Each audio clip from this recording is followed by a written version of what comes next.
ভারতের প্রতিশোধের পানিতে ডুবছে বাংলাদেশ, প্রতিবাদে উত্তাল রাজধানী।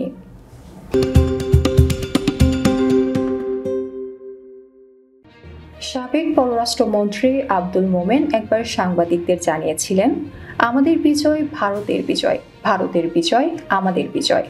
আমাদের বিজয় ভারতের বিজয়, বুঝছেন? আমাদের উন্নয়ন ভারতের উন্নয়ন, ভারতের উন্নয়ন আমাদের উন্নয়ন।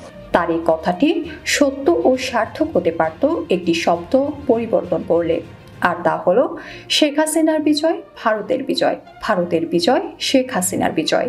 কেননা জুলাই বিপ্লব পরবর্তী ভারতীয় আচরণ ও পদক্ষেপে তারা প্রমাণ করেছে শেখ হাসিনার পরাজয় ভারতের পরাজয়, ভারতের পরাজয় শেখ হাসিনার পরাজয়। জুলাইয়ের বিপ্লবীরা দাবি করেছে শেখ হাসিনার পরাজয় এবং ভারতে পালিয়ে যাওয়ার পর প্রতিশোধ নিতে এবং হাসিনার বাংলাদেশ পুনঃপ্রতিষ্ঠা করতে একের পর এক প্রতিবিপ্লব ঘটানোর চেষ্টা চালিয়ে যাচ্ছে ভারত। সেনাবাহিনীতে, বিচার বিভাগে এবং 15 আগস্ট প্রতিবিপ্লবের চেষ্টা ব্যর্থ হওয়ার পর পরাজিত সরকারের অনুগত সরকারি কর্মকর্তা কর্মচারীদের দাবি দেওয়ার অজুহাতে অসহযোগিতার মাধ্যমে আরেকটি বিপ্লব সংগঠনের চেষ্টা দেশে চলমান রয়েছে।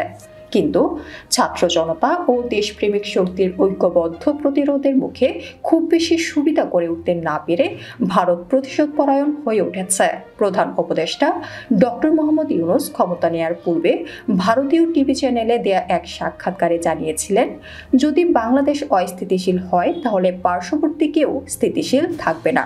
মিয়ানমার, পশ্চিমবঙ্গ ও উত্তর পূর্ব ভারত তথা সেভেন সিস্টার অস্থিতিশীল হবে যদি বাংলাদেশ অস্থিতিশীল হয়।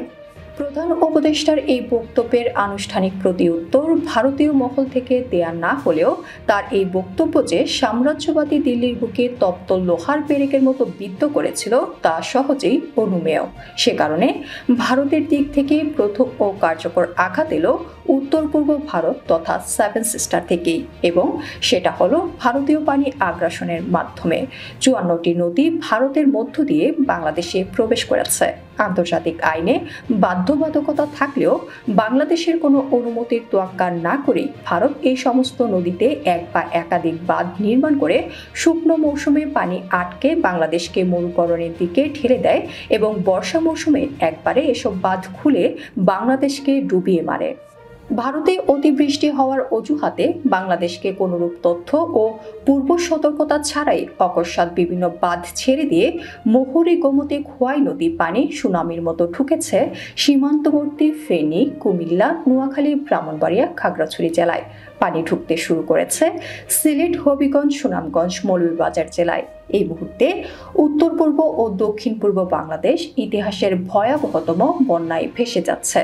ভারত থেকে নেমে আসা পানির স্রোত এতই তীব্র যে সেখানে সাধারণ নৌকা, ইঞ্জিন চালিত নৌকা দিয়ে উদ্ধার তৎপরতা চালানো কঠিন হয়ে পড়েছে।